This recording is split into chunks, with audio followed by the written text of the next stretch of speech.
Okay, so good ta, praise be to God. Our topic sa atong Sunday School, palihog ko, na-ready na? Okay, sa part 2 sa kinds of feeding, let us pray first. Father God, once again, thank you so much. Sa mong kay bugbugras na ibubog ka na mo. Thank you for the freedom that we can learn from you, O God, through the words. And let the spirit of understanding be upon us and among us. And also those who are watching, O God. Hallelujah, hallelujah. In the mighty name of Jesus Christ of Nazareth, we pray. Amen. So, kinds of feeding part 2 na itong topic. So, mag-ato sa ta sa number 3, flesh feeding, pagpakaon sa atong unod. And then, dili lang sa pagkaon, ang atong napakaon sa atong unod, but even sa lust, which is in the negative aspect na siya. Negative. Okay, so in din sa Matthew chapter 5:28, ang bisan kinsa nga nagtanaw sa babae nga naay pangibog or hilas or lain nga pagpananaw, nakakomit na siya o panapaw sa iyang kasing. So naman doon siya.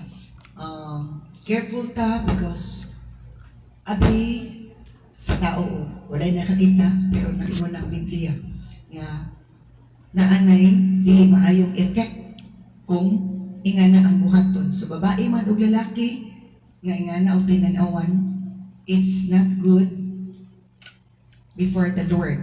At bisan sa tao lain gid siya tan-awon. So atong likayana, and how can we avoid that? Unsa na to paglikay? Atong iampo sa Ginoo nga sanctify, purify na ang atong kasing-kasing ug una-una mawala na ng spirit of lust. Kay unsa man di ay nagpaluyo-an ng spirit? Unsa man di nagpaluyo-an ng lust?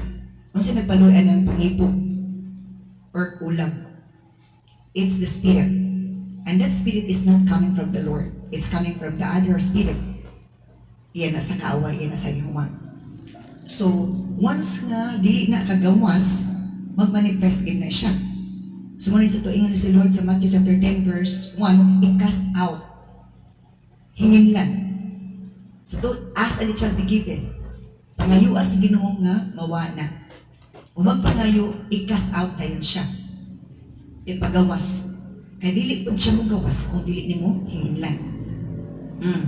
Kaya magpagahi man, gusto man siya host, gusto man siya balay, gusto man siya instrumento niya na iyang kapuyan.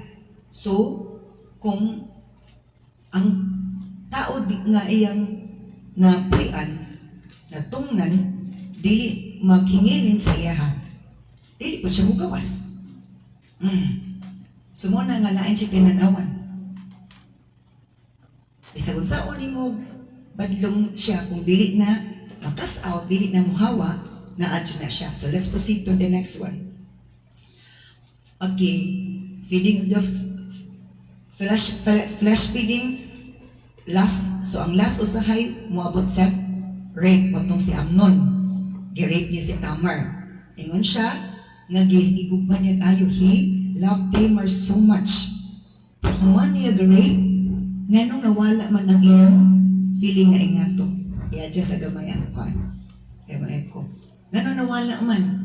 Kay pagawas sa spirit of lust, na-change na ang iyang gibati.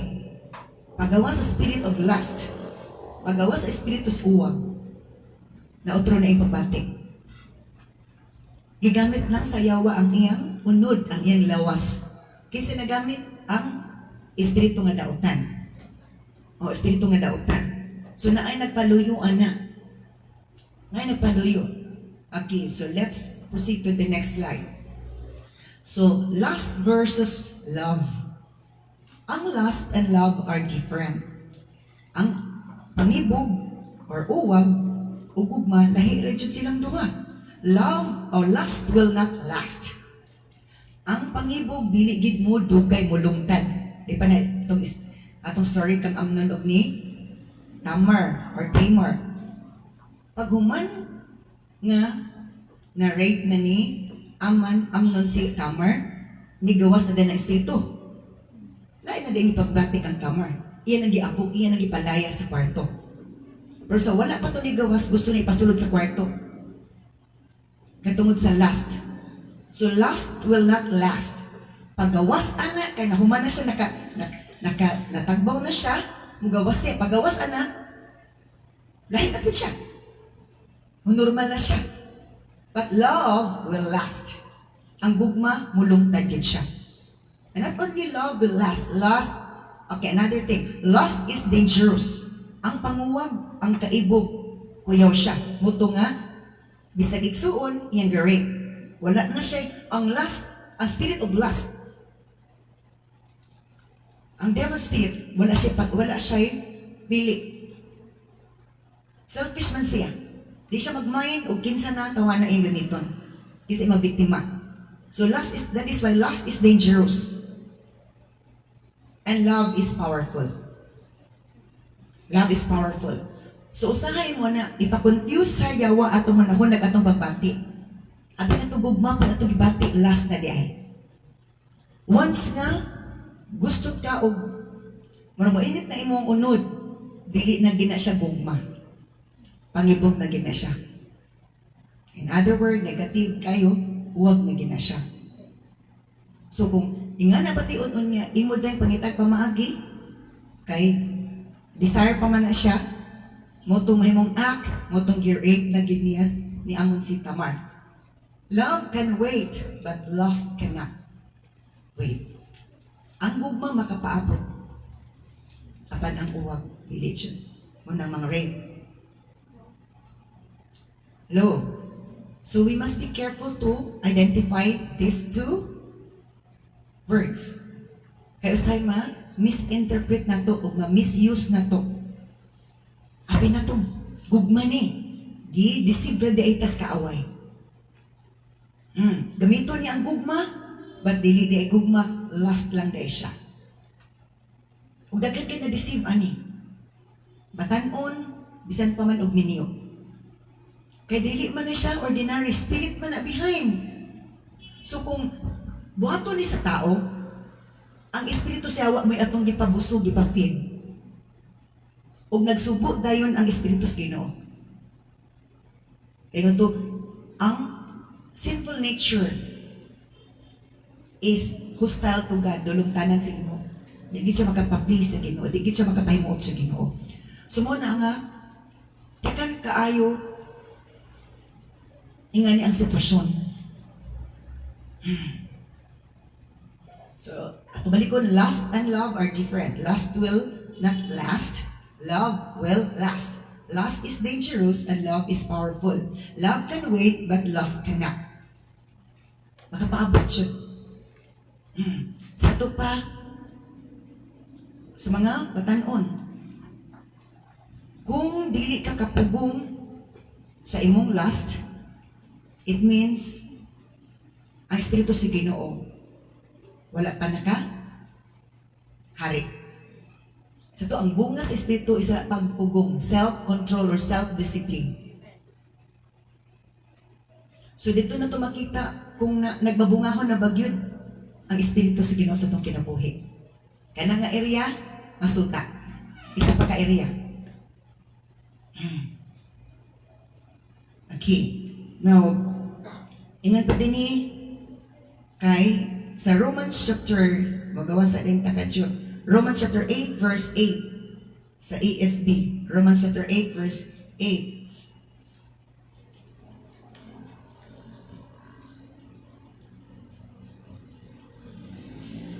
Okay, makakuan ka na. Romans chapter 8 verse 8.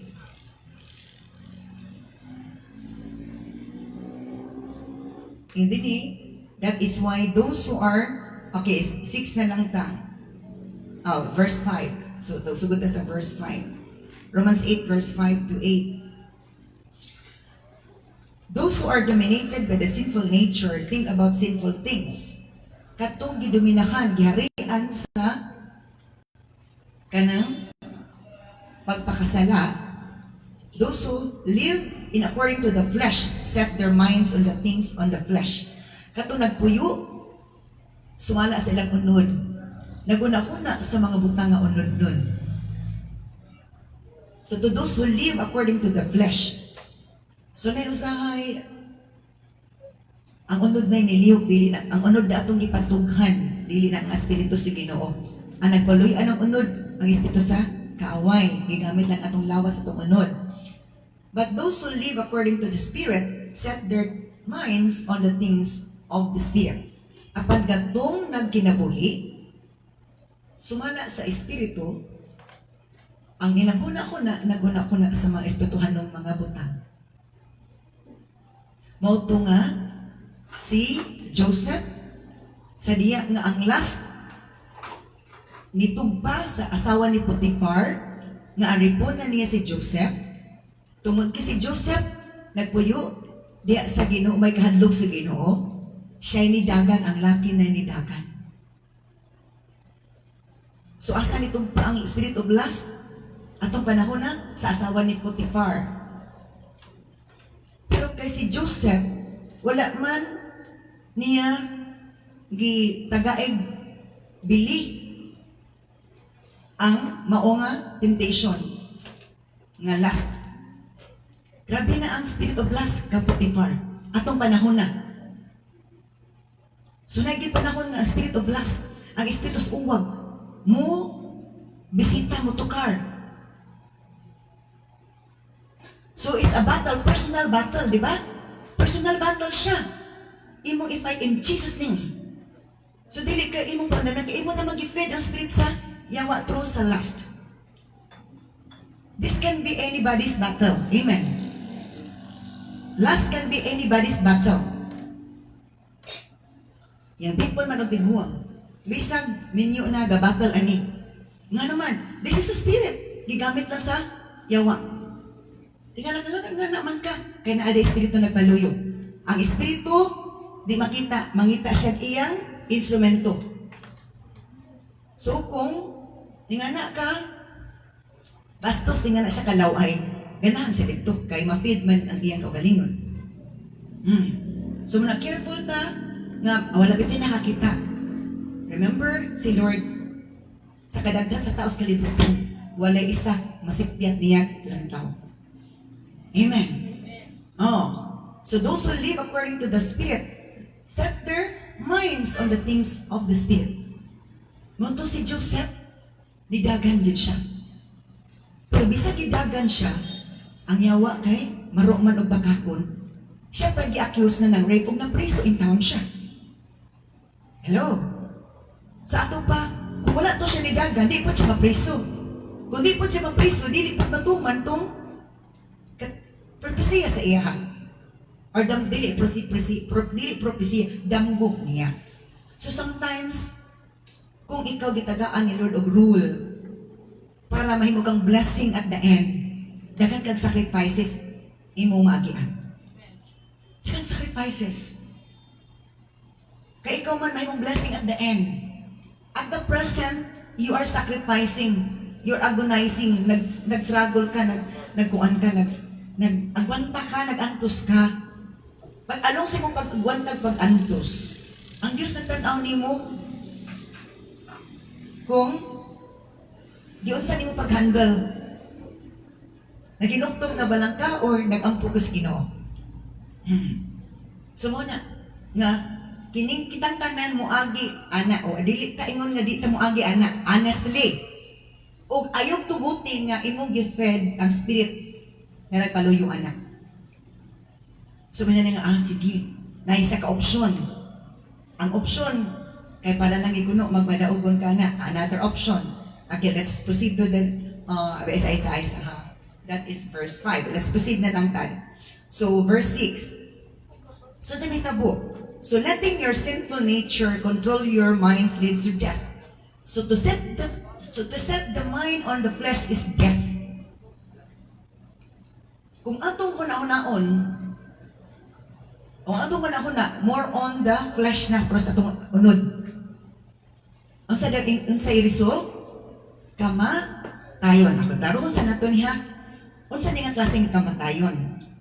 To set the mind on the flesh is death. Kung ang atong kuna-una is more on kaning O sa tinawhanon, more on the flesh. It's, ito, the flesh, to set the mind on the flesh is death. Tanaw sa nato ang NLT, anak.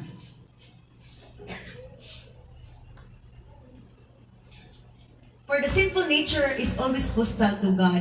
Katong verse, dili to 27. So letting our sinful nature control your mind leads to death. Pareha na sila pero, pareha na sagtot, pero lahat ng pagkasulti. Kung atong tugutan ng atong sinful nature, kining atong unod, muman atong unod sinful nature, kayong atong spirit nga, guided nagharian ni Lord, dili man mag-crave, maghandom, mangandoy anak.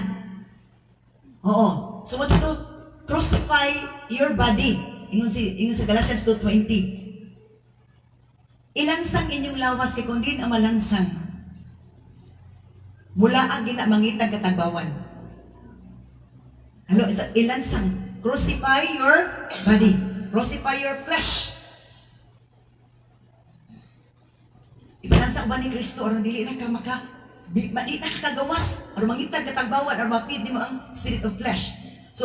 So letting your sinful nature control your mind leads to death. So unsa nga death? Una-una, spiritual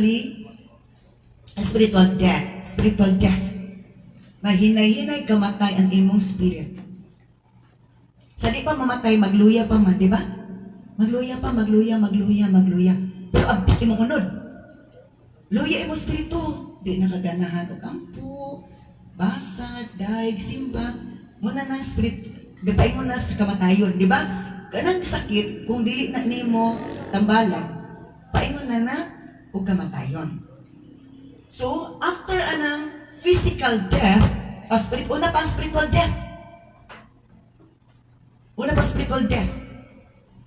So, sudara sabto na, okay, aron makasabot ang anak, nata i-open karon ng scripture. But before ta mo open sa scripture, kinisa, but letting the spirit control your mind leads to life and peace. Kapag kung tugutan ko na itong spirit big S, it means spiritus Ginoo. But letting the spirit control your mind, kapag kung tugutan na itong spiritus Ginoo mo control sa itong mind, leads to life and death, life and peace. Magatun na ito sa kinabuhi nga malinaw. Wala tayo struggle. And there's no guilt. Pero, ang opposite ani, pwede matagbo ka sa imong gihandong pero maguman na to guilty ka. O nag-cause of trouble. So, manang uban, nga, gipatughan nila ilang last sa mga menu, munang, dako kay trouble, niabot na sa barangay, niabot na sa korte. O, hasol na. Naulawan pa, Nagupot og naulawan pa. So, dili malipay si Lord nga mahitabo na. O mapugna na kung ipahari na to Espiritus Ginoo. O di na to i-fed ang spirit nga nagpaluyo anak. Kaya mo gamit man siya lust. So, daghan din na siya nga kuan nga matagbaw pinagi sa lust, sa pangibog or panguwab. Okay. So, letting your spirit control your mind leads to life and peace. So, opposite ana mo itong death. What's sa klase nga life? Peaceful life, joyful life, not struggling life. Wala kay guilt. Wala kay struggle. Wala kay kagubot sa mga una. Why? Mao man na ang resulta kung ang Espiritu sa Ginoo mo'y muhari. Wato na itabo nga sa tawag ani, si Amon, paguman ato, di ba, natagbo na yung unod. Pero sa hitabo, gubot na dahil na paghuman. Gubot na hitabo. Okay, now, the very good example for this, si Samson. Di ba, unsay weakness ni Samson? Yang unod, yang flesh, yang lust. Diba? Okay, Samson. So, atong mag-cross-reference ta ana. The book of Judges man siguro na. Okay. Judges. Open na to na. Because that's a very great good example after Joshua.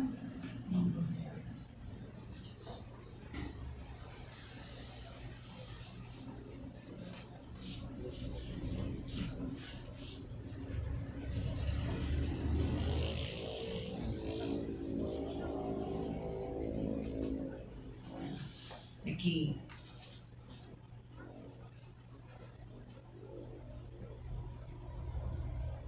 Okay, dili na ta sa kuan. Judges chapter 16. We're not lang first and Judges chapter 16.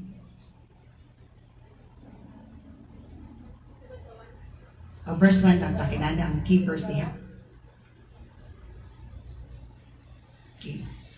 One day Samson went to the Philistine town of Gaza and spent the night with a prostitute. Muspend ba di ka night sa prostitute kung wala kay lust? Hello? Prophet si Samson, anak si Ginoo dili. Na siya ministry wala. Na siya role wala. Na pero ang iyang weakness, ang iyang kahuyangon, ang iyang unod. Dili ka mag-spend of night with a prostitute kung dili ka lustful. Dili ka puno sa pangibog sa unod. So, sa nitabo, tungod sa iyang unod nga igipatughan, doon na siya call. So, sa'y pasabot ani. Di ba gifeed na iyang lust ni Samson? Pero imagine ha, agad siya sa Ginoo. Physically strong siya, pero emotionally weak. And spiritually weak. Kaya kung emotionally strong pa siya o spiritually strong, makaungkar to niya, mabuntog to niya. Tanawa si Joseph nga, emotionally strong and spiritually strong, siya nidagan. Sa diyang spirito sa last ni kuan kang asawa ni Potiphar, ni tugdong kang asawa ni Potiphar. Si Samson, dili. So si pasabot ana. Sa atong panahon karon, nagyap po yung mga alagad si Ginoo nga nasa sila call, nasa sila ministry, pero mo nilang witness. Last. Siya, ano na? Ingon sa pulong si Ginoo, ask and it shall be given. Kung gusto tag kagawasan, pangayoon nato sa Ginoo, ug atong pugnan atong kaugalingon. Amen. Okay. So, ang sanitabo, tungod, ani, nga spirit of lust, nga sige to karak kang Samson, ang sanitabo niya, namatay siya? Wala. Huwag po siya namatay, gibutaan siya, di ba? Ibot ang iyong doon ka mata. Giibot ang dako da mata. Dayon, luit kay siya. Mo'y tigaling dito sa galing kay kusgan man siya. Nga napildi siya, tungod sa iyong lust. O namatay siya. Dili po tato siya mamatay, pero namatay siya. Rangiyo siya sa Ginoo, Lord, napista na ang mga Pilistohanon sa kadaugan nga ilang na, pildi na si Samson. Gigamit lang si Delilah. Ingon po si Delilah. Nga, gigamit naman si Delilah sa mga Pilistohanon ba? Nga, ingna, putan Delilah, unsay sikreto ni Samson. Nga nung kusgan siya. So, nagdrama dayon. Okay. Verse 4, kani, mori karon. At niya og gugma. Sa 16 verse 4. Ay tanap na i-capture. Verse 3. Grabe cute ang iyang lust. But Samson stayed in bed only until midnight. Di ba nag-spend siya overnight? Spend the night there with the prostitute. So, igigitago iyang lust. Samson stayed in bed only at midnight. Nga naman, naamay gipangita sa iya ha. Then he got up,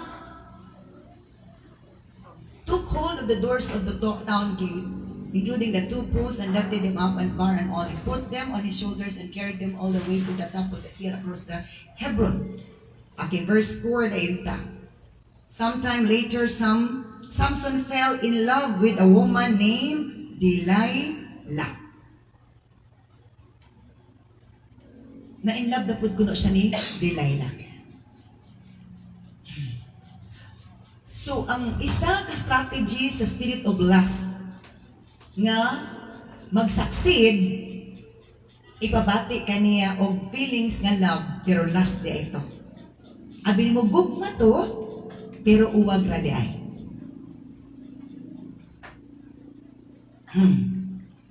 Sakto dili. Pare ana, for example, minyo, sabi niya na lang ta. Ngano ba di ka siya gugma? Ngano naman siya feeling mo na gugma atong isang babae? Ingon pa nila, yung asawa gwapa niya, imo gitripingan, maot, kay ang last walay pili, gwapa bag dili. Hello? Walay pili ang last, ang spirit of lust. Kundi katagbawan lang niya. So, Samson fell in love with a woman named Delilah who lived in the valley of Sorek. And then verse 5, walinto, gigamit sa Philistines si Samson o si Delilah. Verse 5, the rulers of the Philistines went to her and said, entice Samson to tell you what makes him strong and how he can be empowered and tied up securely. Then each of us will give you 1,001 pieces of silver.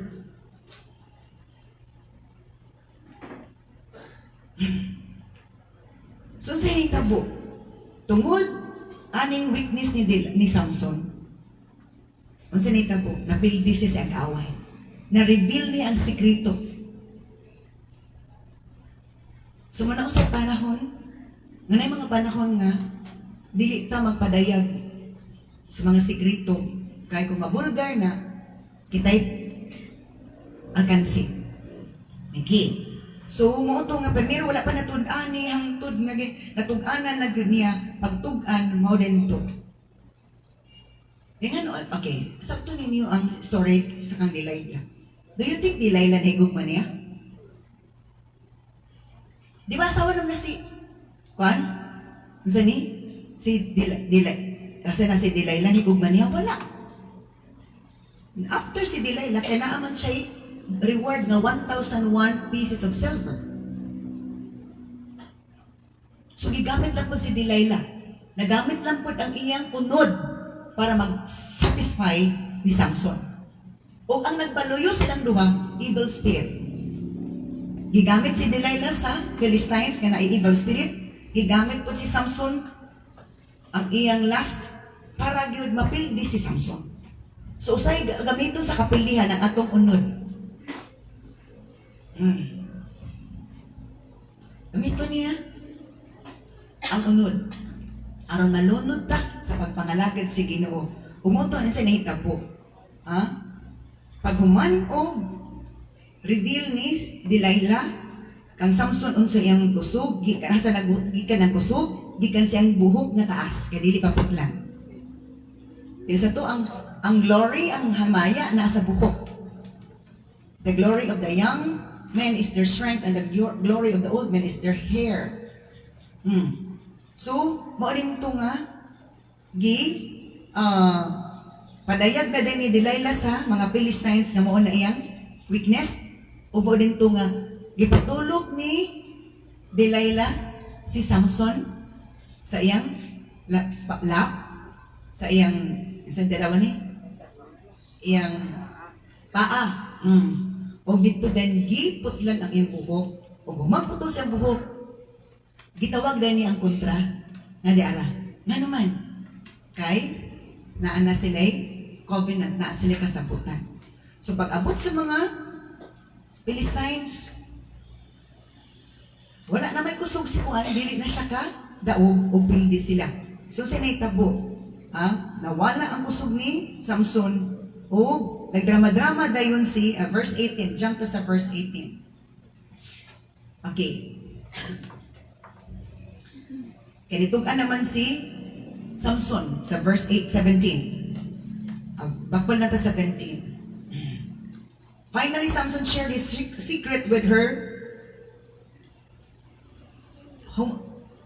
Sa katapusan, tugan ragid si Samson sa iyang sekreto sa Delilah. My hair has never been cut off. Ang akong buhok wala pa gini naputlihin, confess. For I was dedicated to God as a Nazirite.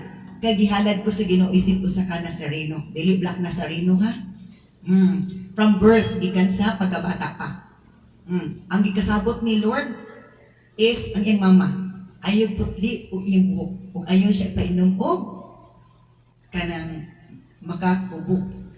If my head were shaved, kung putan iyang buhok, my strength would leave me. Mawala akong kusog. I would become as weak as anyone else. Sama ko kahuyang sa uban. So verse 8, then Delilah realized that he had finally told her the truth. Og na, sabta na Delilah nga mo na tinuod na giniging gisulti. So she sent forth the Philistine rulers. Iyan na danggi pa dayag sa Philistine rulers. Come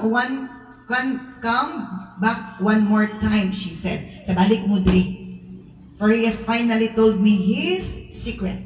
Kaya iyan naging tudlo ka na ko ang iyang sekreto nga nung kusgan siya.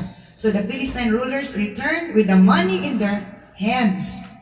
Nabalik sila. Uban ang ilang promise nga 1,100 silver. Delilah lured Samson to sleep with his head in her lap.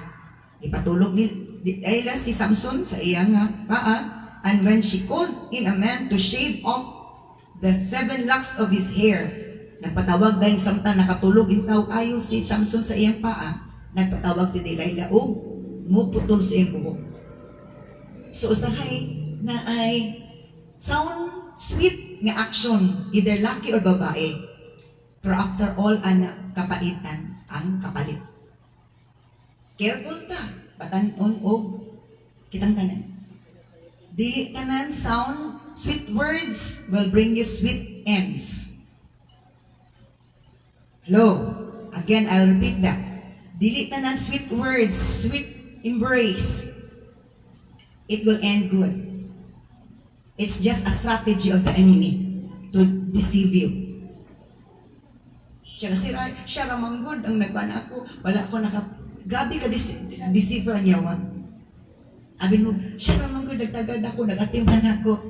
Wala ka kabalo, gagamit rin siya sa yawa. Possibly dili.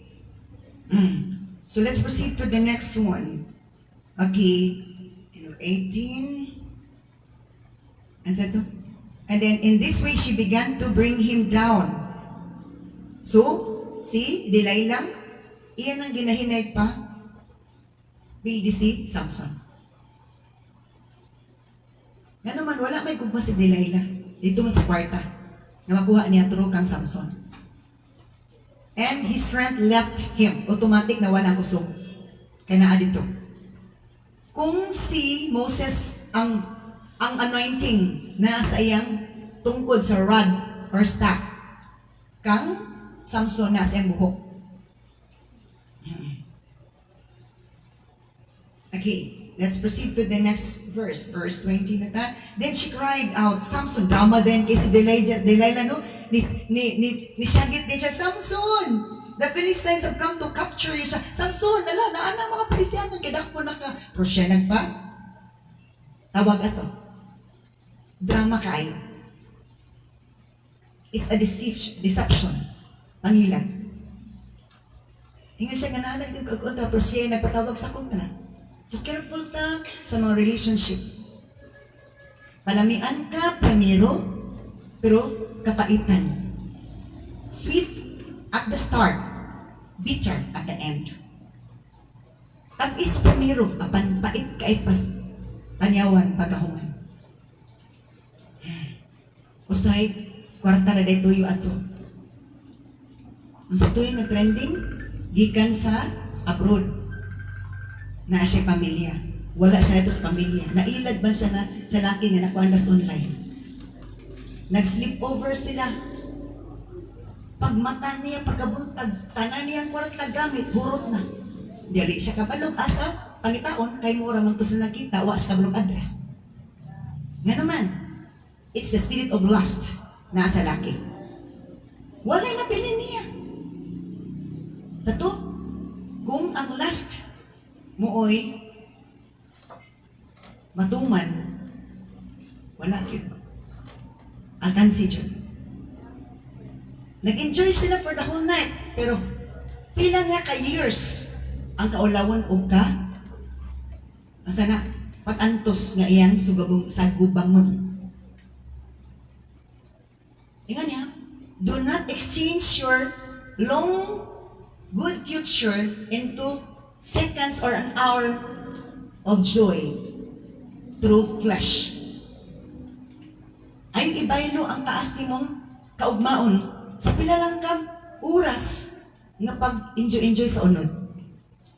Kay ang atong gifeed ang espiritu ra sa kaaway. Gigamit lang ang lawas. Okay, let's proceed. Then, when he woke up, pag makain taon ni Samson, gipating tulugan niya kay gihapyod-hapyod in taon, aping naglaughing gitong hapyod. Hapyod bandi ay para sa iyang kapilihan.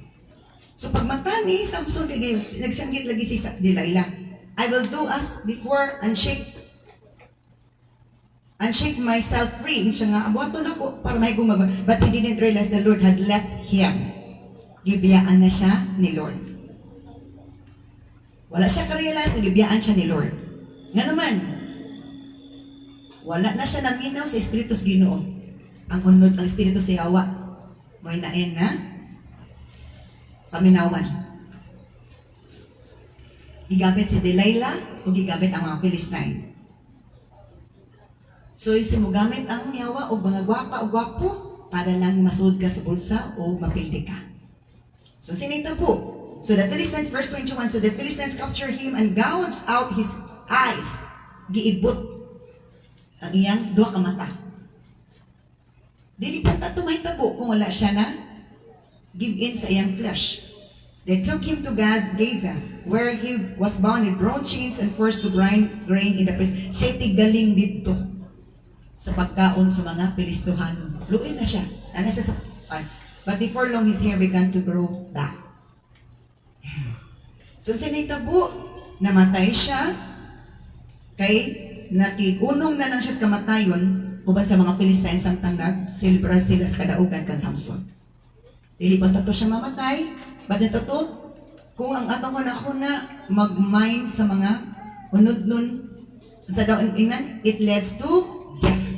Sa Romans chapter 8 verse 5. Okay, so balik ta sa Romans chapter 8 verse 5. Manang careful.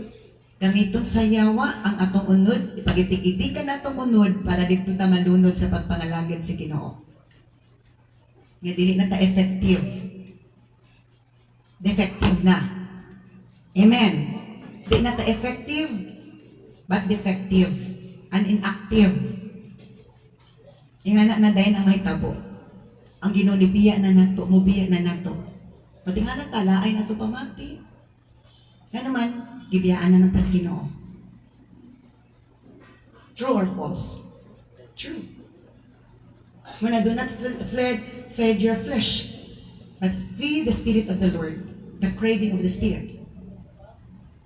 So those who are dominated by the sinful nature think about sinful things, but those who are controlled by the Spirit, Holy Spirit, think about things that please the Lord.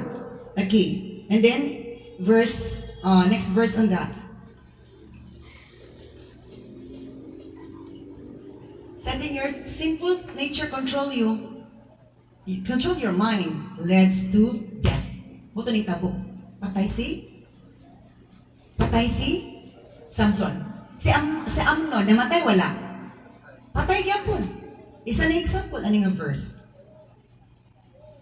Maglipay kag pila ka oras, pila pa kakabuan, tuwa pa nakuan. Pero, kamatayon, nagpaabot na. And it's very dangerous. Wala nga, ang asawa, nga Christian magampo sa bana nga dili magkuan kay ngano maapektado tanan. So naghantag battle to face. And we have to battle it through prayer. Nga Lord, dili na magbalampuson sa akong kinabuhi sa akong pamilya ana. Because identified naman and we cannot fight it, we can battle it through prayer. Because one of the feeding of the Spirit is through prayer. We feed our spirit through prayer. We feed the Spirit of the Lord in us through prayer. Diba, the more tang maginampuon, the more itong Spirit magka-active. The more tang magka-stronger. So feeding the Spirit, one of the ways of feeding the Spirit of the Lord in us is through prayer. One of the ways to feed our spirit is through prayer.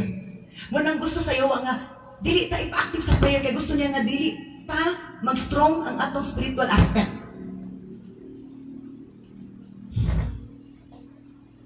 Hello? So, ingana siya. Kaning nga verse. Kana, sa Amnon, na nag-rape ni Tamar, gipatay siya ni Absalom. Si Samson namatay, ang sabi ko tayo nito, last man to. Napildi siya. So, kuyaw, maayo punta ang dagan sa mong kinabuhi, ang ministry nimo.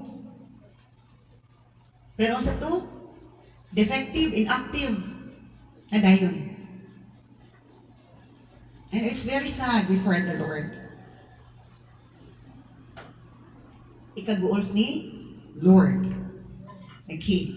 Now, let's proceed to the other. Okay, dito sa slide na ko lang.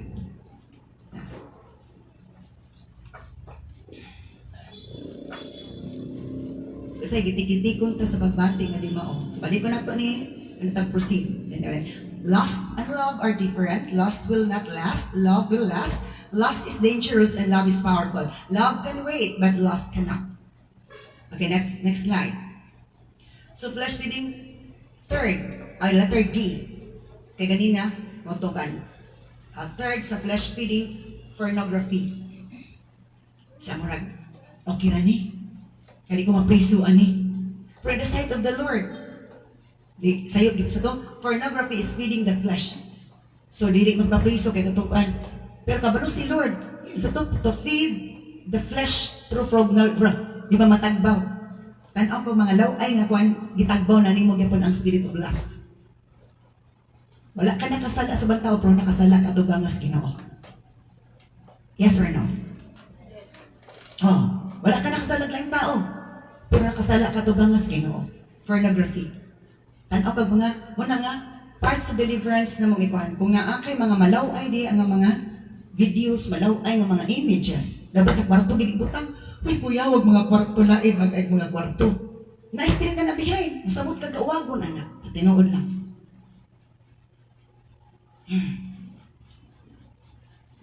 3E. Masturbation is feeding the flesh. Wala ka kasala ubang tao, pero atubangan si Ginoo nakasala ka. Behind the masturbation, na spirit. Sakto dili. Sakto. Let's feeding of the flesh. O gigamit, abihan ana ang espiritu siyawa. Pila na ko na anak ko na encounter anak. Batanan pa. Sulti ang ginikanan. Pastura na. Kung yan kong ginang bata. Hello. So, Satan and his demons will use a host, iyang tupuyan, or a body to feed them their cravings. So, kung ato nang buhaton, ato gi-feed ang spirit, gigamit lang atong lawas. It's a strategy of the enemy to fall us down para matumba ta. Okay, gawas sa taan na dayon. Ephesians chapter 2 verse 2. Ephesians chapter 2 verse 2 or verse 1 to 2. Ephesians chapter 2 verse 1 to 2. Related siya ang mga verse.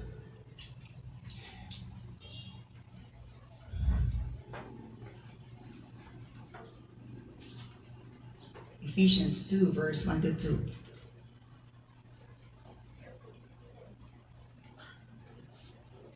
Once you were dead because of your disobedience and your many sins. Kaniadto patay kamo tungod sa inyong pagsupil tungod sa inyong kasala. Sa to leads ang hunahuna nga ang sinful nature na hunahunag mga butang sa unod that leads to death. Unsa nga death? Una, spiritual death. Once you were dead because of disobedience and your many sins. Kaniadto patay kamo tungod sa inyong pagsupil o tungod sa inyong sala. Di ba katong prodigal son buhi kay ingon sa si papa? Magkumpirata. Kaya ang akong anak kapatay, nabuhi. Ang akong anak nawala, nakaplagan. Ipanungo ba din ang anak wala? Spiritually dead. So ang bata, ang taong laagan lagi siya buhi physically pero patay na tubangas Ginoo. Kinsa ba di mamatay way kaon ka os pulong sa Ginoo. Way inom sa pulong sa tubig. Daghan kaayo zombies karon spiritual zombies. Tao nga buhi naglakaw-lakaw pero tubangas kanang patay. Sa tingon ni Luz, Ezekiel chapter 47 to 37 nga ang valley of dry bones. Pero daghan na og ganang mga bukog. Ipakita ni Lord kay Ezekiel. Siya nga, mabuhi pa ba ni Ezekiel? Ingon si Ezekiel, ikaw rin ginusayod, Lord. Siya prophesy to these bones. Pagpropesya, walihi. Nagwali si Ezekiel. Pagwali na ng liyog mo ng mga bones. Ang problema is wala pa ginagawa. Isa. Pag propesya sa hangin para makapatong sila ginhawa. So nga na. Umuto napurma sila, nagbalik mo sa maugin ang katawan sa Israel. They are spiritually dead, but physically alive. So to, buhi kaayo, pero ang espirituhan nun, patay na. Once you were dead because of your disobedience. Verse 2. You used to live in sin, na kinabuhi kamo sa pagpakasala, just like the rest of the world. Sama sa mga kadaghanan sa kalibutan, obeying the devil, the commander of the powers in the unseen world. Inyong tuman the devil, the commander of the powers in the unseen world. Siya nagsugo. Kabitan na yung ano. Kaya mo na yung ganahan. He is the spirit at work in the hearts of those who refuse to obey God. Siya ang espiritu nga nagpalayo atong matud pa mga kasing-kasing nga disobey or talikod, wala nagtuman sa Ginoo. So obeying the flesh or sa to, feeding the flesh is feeding the spirit of the enemy. Kipasahin sa takadjot atong sa akong slide. Nasa 31 sa gamay. Next verse, next slide. So when the evil spirit left Ammon, manuntaan na sige. When the evil spirit left Ammon, his feelings changed toward Tamar. Oh, wrong. He hated her and let her go away from his room. Pagkawala na sa spirit of lust, giabog na niya, ipalayas na si Tamar. Nag-change ayang huna-huna. So greed and gluttony, feeding the flesh. Isa na, ang uban po, walay last, ang pagkakog. Espiritu kaya po na, nagsigig kaon, di ka manghatag. Dili man as Ginoo. Gi-feed po nimo ang spirit of greed. And that's part of the flesh. Kita mo ng taong puting daguan na, nga dagko kay sila. Grabe ka katong isa babae nga. Sige kaon kay puting na, di nakabakod. Itong babae, dako na siya kaysa nahalag kasi halos na, liburot na siya kayo. Sa interview, sige siya kaon, sige kaon. Nga naman sige kaon, dili na to siya. The spirit nakasulod sa iya ha. The spirit of gluttony. Kita mo itong Korean, hala, ito patidag ka, naging asa na ito yung patulog niya, di ba sa tambo? Ito, the spirit of legion, thousands of demons. Nga nakaka, kusog kay mukha, o niya wag ka ni tambok, wala upan po ni tambok. Because, that's the spirit of gluttony. Feeding of the flesh, gigamit sa yawa atong flesh. Gigamit sa yawa ang flesh na ito, ang atong lawas. Naarabay nagpuyo sa balay nga dili mo nato, tingala ka. Hala, naman dali raman mo itong konsumo. Naamon ni kaon pula eh. Hello? Napa ba next? Alta Tiwasa. Last na. Oh, so gini, sa gluttony nga verse. Proverbs 23 verse 20, be not among drunkards or among gluttonous eaters of meat. Siya ayaw pag-uban-uban sa mga palhubog or mga bulaos. So, sabi ko sa butan, mo nang gapulutan, mga hubog, gapulutan. For the drunkard and the glutton will come to poverty, and slumber will clothe them with rags. Mas kung may tabo nila, ang tudala na sila'y sanina. Okay? Bahala sila gulay sanina, basta kayo makainom, makapulutan. O kinsa man ang flesh ina gito, pero behind silang flesh, ang spirit. So feeding the flesh is feeding the evil spirit.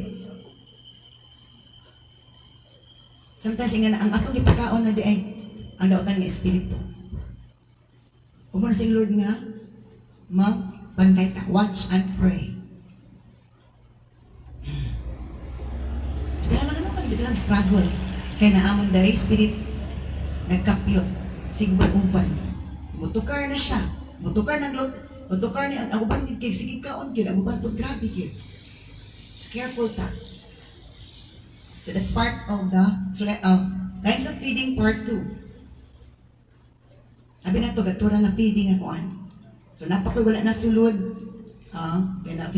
So ako lang sa ikaw na. So spirit feeding. Spirit feeding is an output from soul feeding. You feel na tong soul nga magdahig ta, magsimba ta, maglandong ta, mag-intercede ta. So spirit feeding through praises. Di ba kung magdahig ta, gi-feed na to atong spirit? Hello? O effect na siya sa pag-feed sa atong soul. Spirit. Prayer is spirit feeding. Gi-feed na to atong spirit. Sige, ang spirit sa Ginoo gi-feed na to. Nasa to. Worship feeding the spirit. Meditation feeding spirit. Intercession, fasting and serving, spirit feeding na siya. Hello? So, ang spirit feeding is more on glorifying the Lord. Nag-praise ka, nag-dive ka, nag-angko ka, nag-worship ka, nag-malandong ka, nag-intercede ka, nag-fasting ka, nangalagad ka. Muna spirit feeding. Nganong ingana ang gibuhat? Kaya na purely, powerfully feed ang imong spirit. O mo din na naay action. Output na niya. So muna sa itong i-feed. Sa ito pa, kung sige ka panan, uglaw ay nga magkuhan, i-feed ni mo imong soul o spirit sa kaaway. Amen. So mag-uol si Lord, gaon sa i-feed na niya po ni, malaw ay bastos. Pero ang iyang spirit, nga gikas Ginoo wala na i-feed. So careful ta. Let us pray. Oh, glory to God in the highest, the King of Kings and the Lord of Lords, the mighty God of Israel. Thank you, Lord, for teaching us things that we need to know and we need to avoid, O Lord God. Nga dili, ni dapat upakaon sa espiritu sa kaaway nga musugo sa among lawas o pamungunod. Para dili kami mag-struggle, dili kami mahimong bothered, O Lord God, but peaceful and joyful. And we are not near to our death, but far from our death. Layo mi sa among kamatayon kung among tumanon ng imong mga pagtudlonan Ginoong Diyos. Bless us all together. Cover us with your precious blood. In Jesus' mighty name we pray. Amen.